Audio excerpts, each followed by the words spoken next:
Soul fragmentation is one of the most misunderstood but foundational concepts in deep spiritual healing. To understand it, imagine your soul not as one rigid, singular unit, but as a dynamic field of consciousness, a luminous body of light, memory, and essence. When life flows smoothly and we feel safe, that soul remains intact and fully expressed in our human experience. But when something deeply painful happens, a trauma, a shock, or even chronic emotional neglect, it's as if that soul fractures slightly to protect itself. A part of your consciousness withdraws from the moment, from the body, or even from the timeline. It's not destroyed, it simply detaches. This is soul fragmentation. You don't need a dramatic event for this to occur. Even feeling unloved, unseen, or constantly misunderstood as a child can create fragmentation. Imagine your soul like a stained glass window, each fragment representing a part of your story, your light, your truth. Over time, if enough cracks appear and pieces go missing, the light becomes distorted. You begin to lose clarity about who you really are. What's fascinating is that this concept appears across many ancient traditions. Shamanic cultures call it soul loss. Jungian psychology speaks of dissociation and shadow selves. Mystics often describe it as being scattered across lifetimes. So, when you feel like a part of you is missing, when you say things like, "I just don't feel like myself anymore," that's not just a metaphor. That's your soul whispering to you. A part of you may be waiting to return. We are not broken. We are fragmented. And the healing journey is not about becoming something new, but retrieving what was always yours.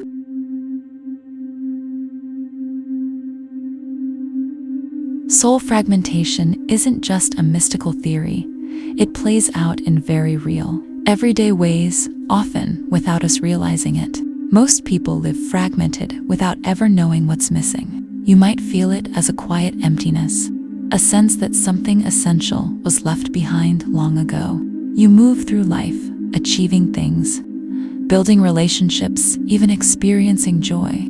But beneath it all, there's a subtle disconnection. You're not quite here, and you can't explain why. Emotionally, this can look like recurring patterns of abandonment, rejection, or sabotage. Not because you're destined to suffer, but because the fragmented parts of you are still stuck in old timelines, reacting to situations that no longer exist. A part of you is still 7 years old, terrified of being left alone. Another part is still 19, frozen in a moment of betrayal. You keep reliving echoes of what was never healed. Fragmentation can also affect your energy. You may feel constantly tired, like your life force is being pulled in too many directions. That's not just burnout. It's often a sign your soul energy is not fully anchored in your body, that parts of you are missing from the present moment, spiritually. It can create a sense of detachment from your intuition or your higher self. It's hard to hear inner guidance when your soul voice is scattered across time and space. You feel numb during meditation. You journal and get no answers. You chase practices hoping they'll bring you back home, but nothing truly clicks. The truth is, you cannot bypass fragmentation with rituals, mantras, or positivity. You must retrieve yourself. In many ways, healing soul fragmentation is like gathering lost puzzle pieces. You don't need to fix them. You just need to witness them, feel them, and reintegrate them. You're not healing because you're broken. You're healing so that you can finally feel whole. And once those pieces return, you start to feel more you, more grounded, clearer, as if your energy has returned from a long journey and is finally back where it belongs.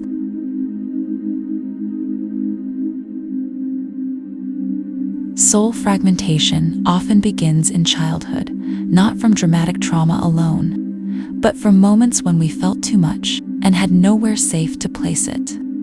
It could be as small as being told to stop crying, or being laughed at for sharing a dream, or being forced to act happy when you felt sad. In that moment, your inner world was denied, and a fragment of your soul, which couldn't find validation or safety, quietly stepped away. We tend to think trauma is always catastrophic, but soul fragmentation isn't always the result of violence or chaos. It often stems from what was missing: love withheld, support not offered, emotions not seen. When our soul doesn't feel safe to fully express, parts of it retreat to protect us.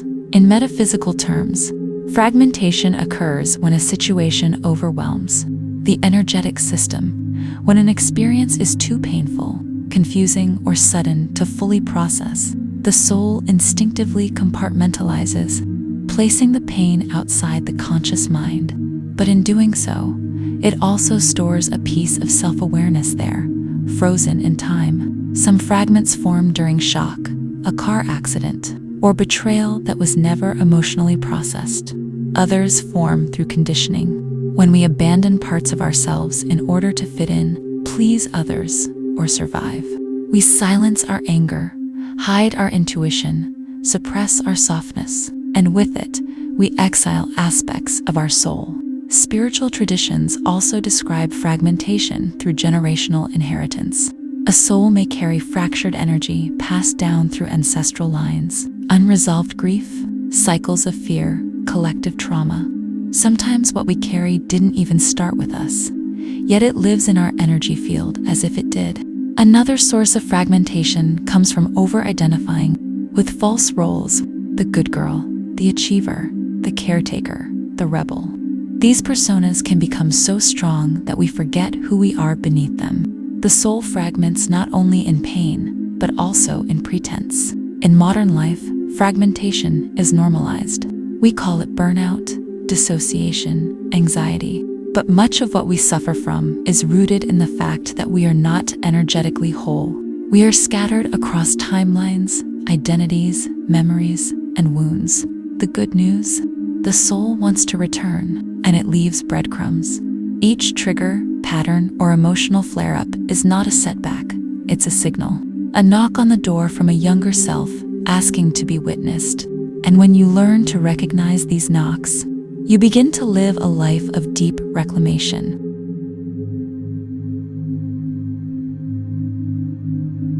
How soul fragmentation shows up in daily life.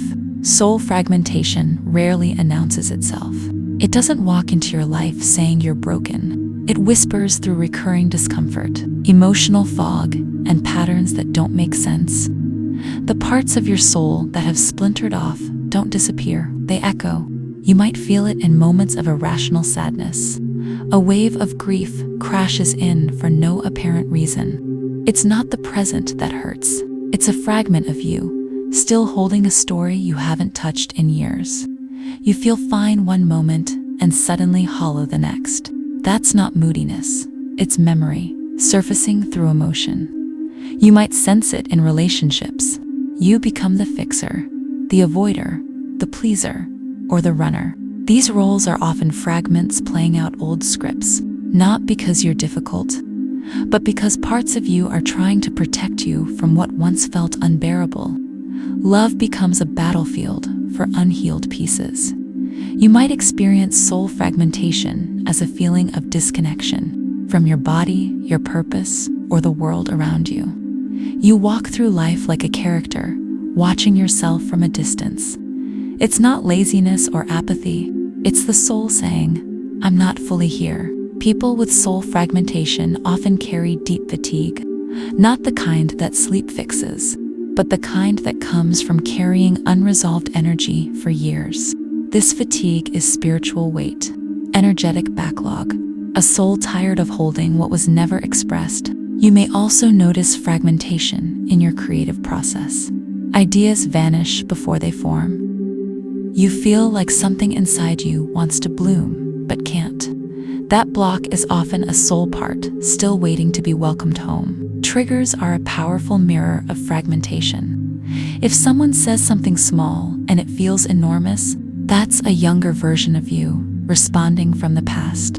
A fragment is speaking. And while it may feel disruptive, it's actually a divine opportunity for integration. Addiction, perfectionism, people-pleasing, chronic overthinking. These are often coping patterns developed around fragmentation. They aren't flaws.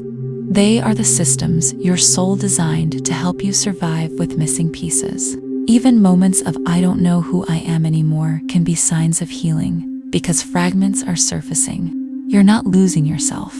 You're shedding false selves to make room for the original you. And most importantly, if your life feels like it keeps circling the same issues, same heartbreaks, same inner conflicts, same emotional spirals, it's not because you're failing. It's because a soul part is still frozen at the origin point, and it's asking to be seen.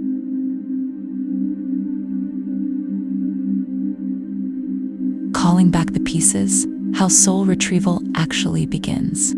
Healing soul fragmentation doesn't begin with fixing yourself. It begins with listening, with recognizing that these fragments, these lost parts, are not broken. They are waiting. They are alive in the emotional patterns you resist, in the places you avoid, in the parts of you you've judged as too much or not enough. Soul retrieval is not about becoming something new. It's about remembering who you were before the world taught you to forget. Each fragment holds a version of you that once carried pain too heavy to process, so it split off. It froze, and now all it wants is to be met with presence. The first step is awareness. Every time you notice a strong emotional trigger, a sudden shutdown, or an overreaction pause, don't shame it. Don't rush to analyze it. Just pause. That moment is sacred. That's the fragment surfacing. And it's not asking for logic. It's asking for love. The second step is embodiment. Fragments don't return through thought. They return through the body. Through breath, through tears, through holding your heart in a way it's never been held. Ask yourself, where in my body do I feel this? Don't try to change it. Just be with it. This presence begins to soften the edges of the wound. Third, speak to the part. It may feel strange at first, but your words carry frequency. Say to the fragment, "I see you. You did what you had to do to survive. You don't have to protect me anymore. You can come home." Even if you don't feel anything right away, know that this inner dialogue begins to shift your field. Soul fragments don't operate on logic. They respond to vibration, to sincerity, to intention. Some fragments may need time. They've been in hiding for years, maybe lifetimes. Honor their pace. Keep showing up. Keep creating safety in your inner world.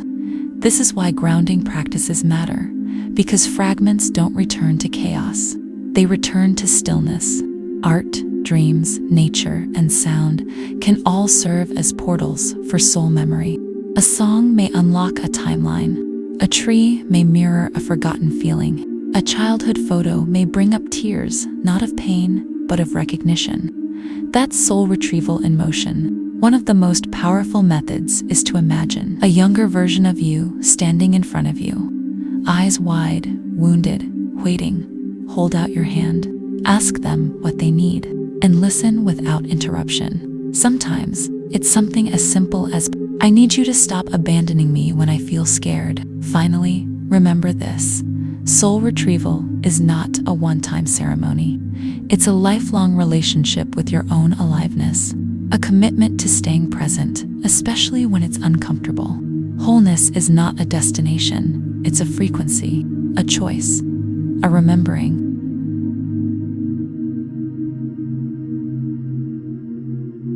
The collective mirror, soul fragmentation across generations and time. Soul fragmentation doesn't begin with you, and it doesn't end with you either. Your personal pain may have roots that stretch far beyond your lifetime. Sometimes, what you carry in your nervous system is not your wound, but an echo, a memory encoded in your bloodline, passed down like an unfinished story waiting for someone, you, to end it with love instead of silence. When a trauma is too great to bear and no space exists for healing, the wound is passed on, not always through words, but through behavior, patterns, fears, and silence. Grandmothers who never spoke their truth, fathers who never cried, children who learned early that emotions were dangerous. Each unprocessed emotion becomes a ghost in the field, not haunting, but unfinished, waiting. You are not broken. You are chosen. If this resonates with you, it may be because your soul chose to be the breaker of cycles, the one who turns fragmentation into remembrance. But this work is heavy because you feel more, you remember more. You sense the invisible burdens, the unsaid words, the generational grief, even when no one told you about them. Soul fragmentation happens on a cultural level too. When entire groups are oppressed, silenced, or removed from their roots, their collective soul fractures. We see this in displaced indigenous communities, in the descendants of colonized peoples. In cultural amnesia that forgets the sacred ways, it shows up in how we treat the earth, as if nature is separate, as if she's not the very body we live in. Collective trauma fragments collective consciousness. The land remembers. So do the trees, the mountains, the rivers. Every piece of this planet holds memory, just as we do. And just as we carry wounds, the earth carries our choices. War, extraction, they leave imprints in the energetic grid. These collective wounds create spiritual fog, a disconnection so deep it becomes normal. But when one person chooses to return to wholeness, they don't just heal for themselves, they release density from the field. When you transmute rage into clarity, fear into presence, shame into love, you clean the ancestral line. You send a ripple forward and backward in time. That's why your healing matters. Because healing is never just about feeling better. It's about restoring coherence to the entire network of life. It's about becoming a tuning fork for truth, so others can remember too. So your children don't carry what you carried. So the planet feels one more human come home. You are not doing this alone. Every soul who remembers their wholeness contributes to the rising frequency of the collective field. This is not selfish work. It is sacred work. It is service. And it's how we slowly rebuild a world that remembers.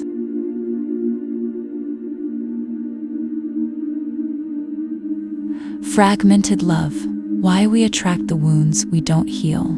Soul fragmentation doesn't just impact how you see yourself. It shapes how you love.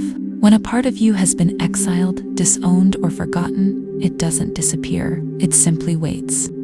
Sometimes, that waiting shows up in the form of another person. A partner who reflects your forgotten parts back to you. You think it's love.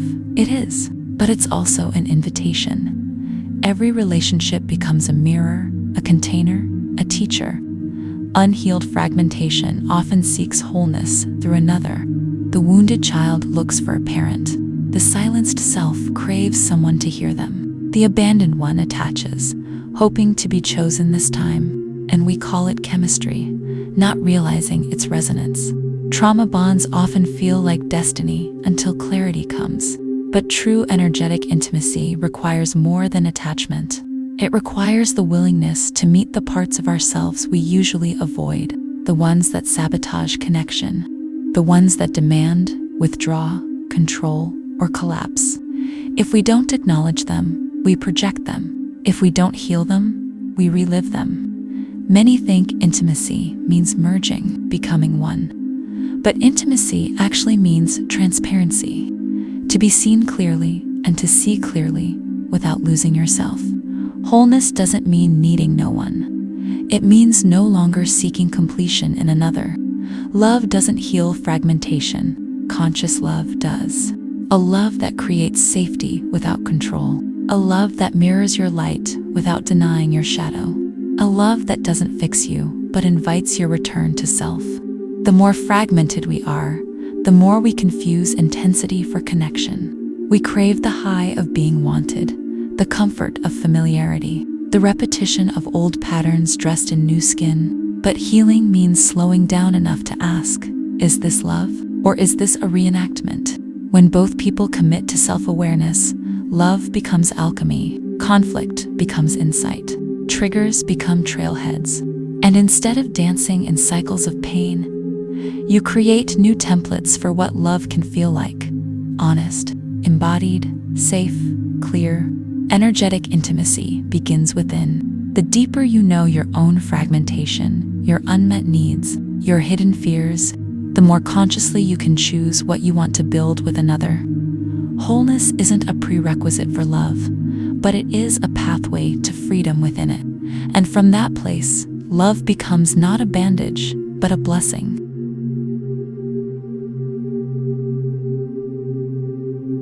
Integration: how to reclaim the lost pieces of yourself. Healing soul fragmentation isn't about going back in time. It's about bringing forward what was left behind. Each fragment you carry, the silenced voice, the frozen emotion, the version of you that hid to survive, holds a gift, and that gift can only emerge through integration. Integration means making space for the parts of you that once had no space. It's not about fixing what's broken. It's about welcoming what was exiled, the protector, the inner child, the rebel, the one who shut down, the one who tried too hard, the one who never felt good enough. Each part belongs. Start by noticing your emotional patterns. Where do you overreact? Where do you shut down? These responses are often signals from fragments trying to be heard. Instead of shaming them, get curious. Ask, who is speaking right now? What do they need? Journaling can become a powerful tool. Write letters to your younger selves. Invite them back. Speak to the scared version of you as a loving parent would. Let them know they're safe now, that the survival strategy they used is no longer needed. Movement is another portal. Trauma fragments often live in the body, not just the mind. Through dance, shaking, stretching, or even placing your hands over the heart or womb, you invite those energies to come home. Dream work can also surface parts of you that are hidden. In your dreams, fragments often appear as characters, places, or situations that feel symbolic. Rather than interpreting everything literally, feel into the essence of what's being shown. What part of you wants to be seen? The goal isn't to be perfect, it's to be whole. Integration doesn't erase your past. It rewrites your relationship to it. You stop identifying as the wound and begin embodying the wisdom that emerged from it.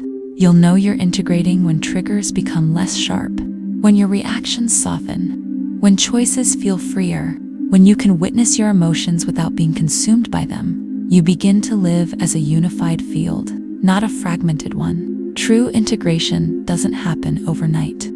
It's a gentle, lifelong practice of saying to yourself again and again, you are safe, you are welcome, you are home. And in that homecoming, your soul shines through, not in pieces, but as one.